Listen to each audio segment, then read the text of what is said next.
আজকে আমরা শুরু করব দশম শ্রেণীর সিলেবাসের বৃত্তের স্পর্শক সংক্রান্ত উপপাদ্য এই অধ্যায়টি। তো উপপাদ্য শুরু করার আগে তোমাদের আমি প্রথমে বোঝানোর চেষ্টা করব বৃত্তের স্পর্শক জিনিসটা কি। দেখো, তোমাদের যদি একটা ছবি দিয়ে দেখাই তাহলে তোমরা বুঝতে পারবে। এখানে দেখো তিনটে ছবি আছে। প্রথম যে ছবিটা দেখছো সেখানে দেখো একটা বৃত্ত আছে যার কেন্দ্র ও, এবি একটা সরলরেখা আছে। এই ছবিতে এবি সরলরেখা কিন্তু বৃত্তকে ছেদ করেনি, এবি রেখা বৃত্তকে ছেদ করেনি। দ্বিতীয় ছবিতে দেখো একটি বৃত্ত আছে, ও কেন্দ্রীয় বৃত্ত, এবি রেখাটা এখানে বৃত্তকে ছেদ করেছে, সেই কারণে এবিটাকে আমরা বলবো বৃত্তের ছেদক। এবি রেখা এখানে বৃত্তের ছেদক।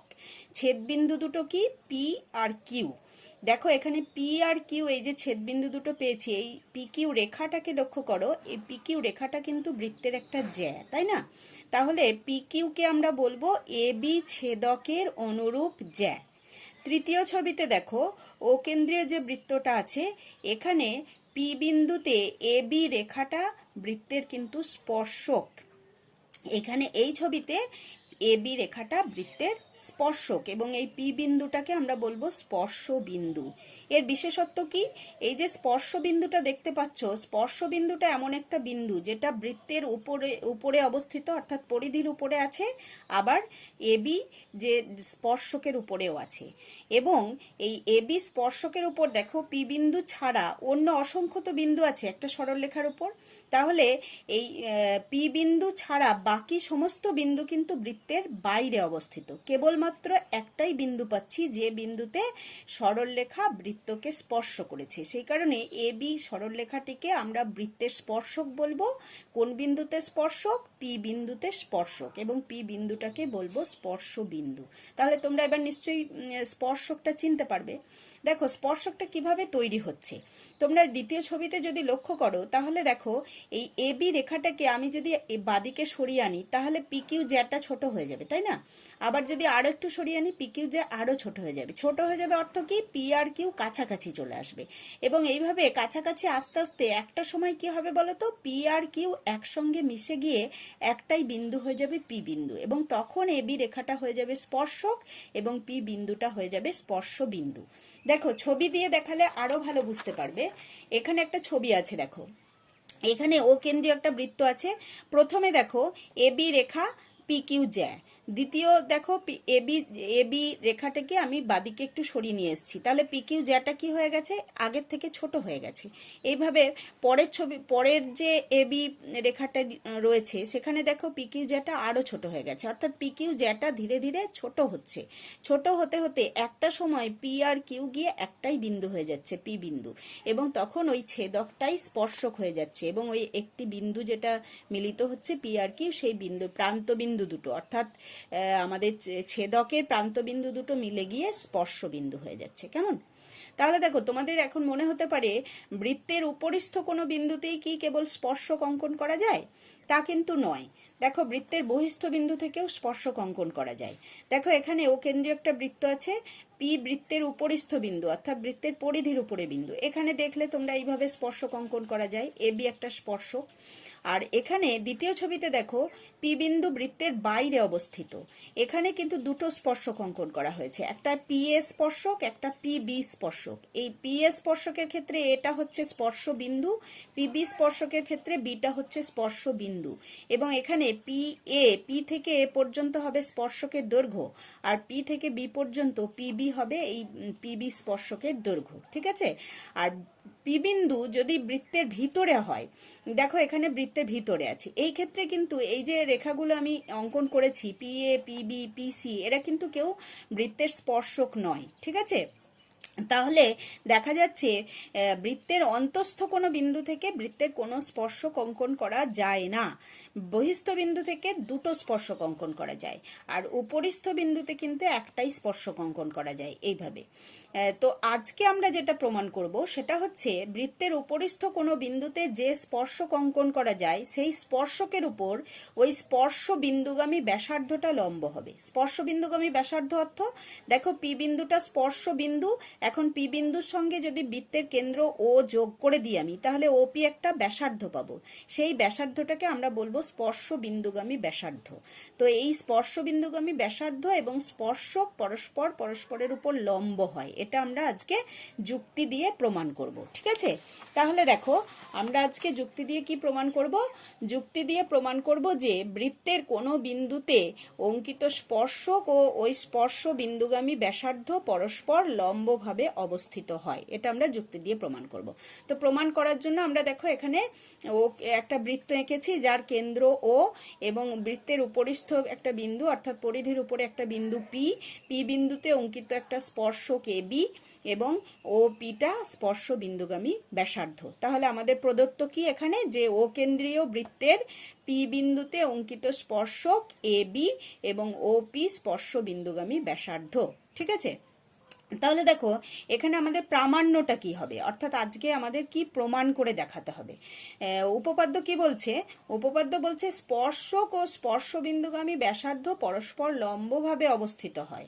তার মানে স্পর্শককে এ বি, স্পর্শ বিন্দুগামী ব্যাসার্ধকে ওপি। তাহলে আমাদের কি প্রমাণ করতে হবে? এ বির উপর ওপিটা লম্ব, এটা আমাদের প্রমাণ করতে হবে। তাহলে দেখো আমাদের প্রামাণ্য কি হয়ে গেল? প্রামাণ্য হয়ে গেল যে ওপি রেখাটা লম্ব। তোমরা জানো এইভাবে লম্বের চিহ্ন দিতে হয়। ওপি লম্ব এ বি, এটাকে আমরা প্রমাণ করব। ঠিক আছে, তো প্রমাণ করার জন্য দেখো আমি একটা অঙ্কন করছি। এখানে এ বি স্পর্শকের উপর যে কোনো একটা বিন্দু আমি নিচ্ছি। এই যে এখানে একটা বিন্দু নিচ্ছি, ধরো এই বিন্দুটার নাম দিলাম কিউ। ঠিক আছে, আমি এখানে নিলাম কিউ বিন্দুটা, তুমি যদি এদিকে নাও তাও অসুবিধা নেই, এখানে নাও, আরো আরো আগে নাও, আরো পরে নাও, স্পর্শক আরো বাড়িয়ে দাও, কোনো অসুবিধা নেই। যে কোনো একটা বিন্দু কিউ নিলাম। ঠিক আছে, এবার এই কেন্দ্রের সঙ্গে কিউ বিন্দুটা যোগ করে দেব। তাহলে আমি কি করছি? ও বিন্দু এবং কিউ বিন্দু আমি যোগ করে দিলাম। ঠিক আছে, দেখো ও কিউ যেই মাত্র যোগ করলাম, ও কিউ রেখাটা বৃত্তকে একটা বিন্দুতে ছেদ করেছে। খেয়াল করো, এই যে বিন্দুটা দেখতে পাচ্ছ, এই যে বিন্দুটা, এই বিন্দুটাকে আমি একটা নাম দিলাম, এই বিন্দুটা নাম দিলাম আর। ঠিক আছে, তাহলে আমরা কি অঙ্কন করলাম? দেখো অঙ্কন করছি কি যে এ বি স্পর্শকের উপর পি বিন্দু ব্যতীত অন্য যে কোনো একটি বিন্দু কি নিলাম? কিউ নেওয়া হলো। ঠিক আছে, এবং তারপরে কি করা হলো? তারপরে করা হলো ও কিউ যোগ করা হলো, ও কিউ যোগ করা হলো। ঠিক আছে, তারপরে আমরা প্রমাণে দেখো কি লিখব? ও কিউ বৃত্তকে একটা বিন্দুতে ছেদ করলো, তাই না? তাহলে ও কিউ বৃত্তকে বৃত্তকে একটি বিন্দুতে ছেদ করলো, একটি বিন্দুতে ছেদ করলো, ছেদ করলো। মনে করি ছেদ বিন্দুটি আর, অর্থাৎ আমরা ছেদ বিন্দুর নাম দিলাম আর। মনে করি ছেদ বিন্দুটি আর। ঠিক আছে, এইবার দেখো তোমরা ছবিতে লক্ষ্য করো, এই যে ও আর দৈর্ঘ্যটা আর ও কিউ দৈর্ঘ্যটা, এদের মধ্যে বড় কে? নিশ্চয়ই আর বিন্দুটা ও আর কিউ এর মাঝে আছে, তাহলে ও আরটা ছোট, ও কিউটা বড়, তাই না? তাহলে আমরা এখান থেকে দেখতে পাচ্ছি যে ও আর লেস দেন ও কিউ। ঠিক আছে, এটা আমরা দেখতে পেলাম, ও আর লেস দেন ও কিউ। এবার খেয়াল করো এই বৃত্তের ও আরটা কি? একটা ব্যাসার্ধ, তাই না? ও আর একটা ব্যাসার্ধ। আবার দেখো ও পিও কিন্তু একটা ব্যাসার্ধ। তাহলে একই বৃত্তের দুটো মাপের ব্যাসার্ধ তো হবে না, তাহলে ও পির যা মাপ হবে ও আর এর মাপও একই হবে, তাই না? তাহলে আমরা এখানে লিখতে পারবো যে ও পি সমান ও আর। কারণ কি? যেহেতু এরা একই বৃত্তের ব্যাসার্ধ, একই বৃত্তের ব্যাসার্ধ, সেই কারণে এরা সমান। তাহলে দেখো আমরা আগেই লিখেছি যে ও আর ও কিউ এর থেকে ছোট, আর ও আর আবার ও পির সমান। তাহলে ও আর যদি ও কিউ এর থেকে ছোট হয়, তাহলে ও পিও ও কিউ এর থেকে ছোট। তাহলে আমরা এখানে লিখে দিতে পারবো যে অতএব O P less than O Q. এইবার একটা জিনিস লক্ষ্য করো, আমরা কি পেলাম? যে ও পি অর্থাৎ স্পর্শবিন্দুগামী ব্যাসার্ধটা ও কিউ এর থেকে ছোট। এবার দেখো কিউ বিন্দুটা আমি কি করেছিলাম, একটা যে কোনো বিন্দু নিয়েছিলাম, তো আমি এখানে নিয়েছি, তাতে রেজাল্ট পেলাম ওপি ও কিউ এর থেকে ছোট। তুমি যদি এখানে নিতে একইভাবে একই রেজাল্ট পেতে, যদি এখানে নিতে একই রেজাল্ট পেতে, যদি এখানে নিতে একই রেজাল্ট পেতে। অর্থাৎ কি না, দেখো ও থেকে এরকম এ বি পর্যন্ত আমি যত রেখা অঙ্কন করতে পারবো, এই যে এইভাবে এইভাবে এইভাবে ও থেকে এবি পর্যন্ত, ও থেকে এবি পর্যন্ত যত রেখা অঙ্কন করব, তাদের মধ্যে সবার ক্ষেত্রেই কি রেজাল্ট পাবো, ওপিটা ও কিউর থেকে ছোট পাবো। অর্থাৎ ওপিটাই সব থেকে ক্ষুদ্রতম দূরত্ব। এবং তোমরা ক্লাস 8-এ একটি উপপাদ্য পড়েছিলে, কি পড়েছিলে নিশ্চয়ই মনে করতে পারবে, যে ক্ষুদ্রতম দূরত্ব লম্ব দূরত্ব হয়, তাই না? তাহলে এখানে ওপিটা আমাদের লম্ব হয়ে যাবে কার উপর, এ বি এর উপর। ঠিক আছে, তাহলে দেখো আমরা যেহেতু কিউ বিন্দু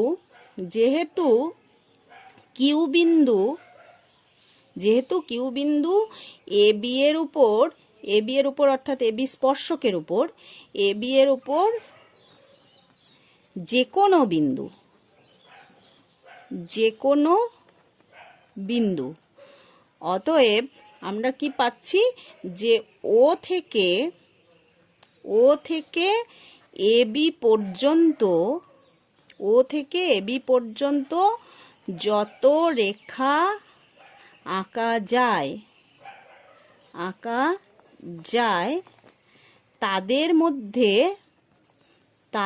মধ্যে ওপি ক্ষুদ্রতম, তাই না? এবং আমরা জানি, অর্থাৎ আমরা আগেই প্রমাণ করেছি, আমরা জানি যে ক্ষুদ্রতম দূরত্ব লম্ব দূরত্ব হয়, ক্ষুদ্রতম দূরত্ব লম্ব দূরত্ব, তাই না? তাহলে আমরা কি পেয়ে গেলাম, যে ওপিটা এ বি এর উপর লম্ব। তাহলে আমাদের প্রমাণ হয়ে গেল, প্রমাণিত। ঠিক আছে, তাহলে দেখো আমরা আজকে কি জানতে পারলাম, যে বৃত্তের উপরিস্থ কোনো বিন্দুতে যদি স্পর্শক অঙ্কন করা হয়, তাহলে সেই স্পর্শকের উপর স্পর্শ বিন্দুগামী ব্যাসার্ধটা লম্ব হয়। অর্থাৎ এই যে কোণটা দেখতে পাচ্ছ, এই যে কোণটা, এই কোণটা 90 ডিগ্রি হবে, তাই না? এই কোণটা 90 ডিগ্রি হবে। ঠিক আছে, এটা আমাদের প্রমাণ হলো। এই উপপাদ্যের প্রয়োগ করে কিন্তু বিভিন্ন ছোট ছোট জ্যামিতিক সমস্যা হতে পারে। দেখো এখানে আমি একটা সমস্যা নিয়েছি তোমাদের, বলছে ও কেন্দ্রীয় বৃত্তে এ বি একটি জ্যা, বি বিন্দুতে অঙ্কিত স্পর্শক বর্ধিত এ ও কে টি বিন্দুতে ছেদ করেছে। বি এ টি কোণ 21 ডিগ্রি হলে তোমাকে বার করতে হবে বি টি এ কোণের মান কত। দেখো এখানে তোমাদের কি করতে হবে না, ছবি যেমন বলেছে তেমন একটা ছবি আঁকতে হবে। এখানে দেখো আমি একটা বৃত্ত এঁকে রেখেছি, ও কেন্দ্রীয় একটা বৃত্ত যার এ বি জ্যা, ও কেন্দ্রীয় বৃত্তে এ বি জ্যা, এইটুকু আঁকা আছে। এবার কি করতে হবে, বি বিন্দুতে একটা স্পর্শক অঙ্কন করতে হবে। বলছে বি বিন্দুতে অঙ্কিত স্পর্শক, তাহলে দেখো এই যে বি বিন্দুটা আছে, এখানে বৃত্তের আমরা কি অঙ্কন করব, স্পর্শক অঙ্কন করব। দেখো আমি এখানে একটা স্পর্শক অঙ্কন করছি বৃত্তের, বেশ বড় করে, যেহেতু ছেদ করার ব্যাপার বলেছে সেই জন্য আমি বড় করে একটা বৃত্তের স্পর্শক অঙ্কন করে দিলাম, কেমন, বি বিন্দুতে। এবার বলেছে বর্ধিত এ ও ওই স্পর্শককে একটা বিন্দুতে ছেদ করছে। দেখো এ ও, এই যে এ ও রেখাটা আমরা যদি যোগ করে দিই, তাহলে এ ও, এই যে এ ও রেখাটা দেখতে পাচ্ছ, এ ও, একে বর্ধিত করতে হবে। তাহলে আমি কি করব, দেখো একে আমি এইভাবে বর্ধিত করছি। এ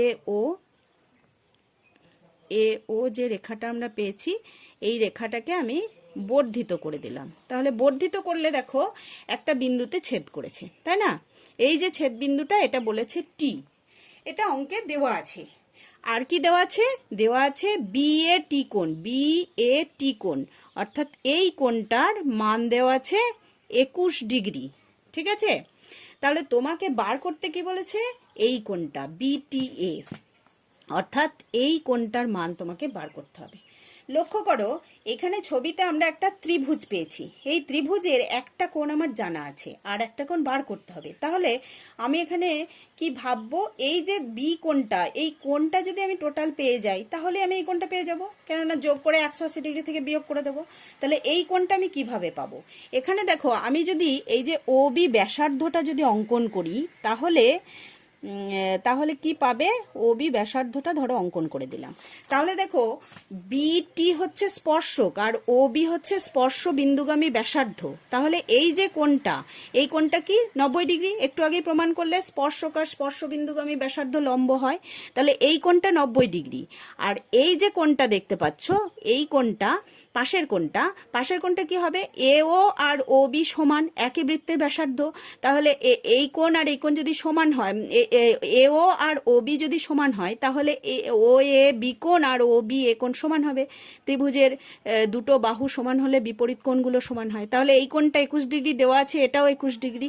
তাহলে এই যে টোটাল আমাদের কোণ এ বি টি, এই কোণটা আমরা কি পাচ্ছি, 21 ডিগ্রি যোগ 90 ডিগ্রি। কেমন? তাহলে এটা কি হচ্ছে, 111 ডিগ্রি। কেমন? তাহলে আমরা এবার পেয়ে যাব কোণ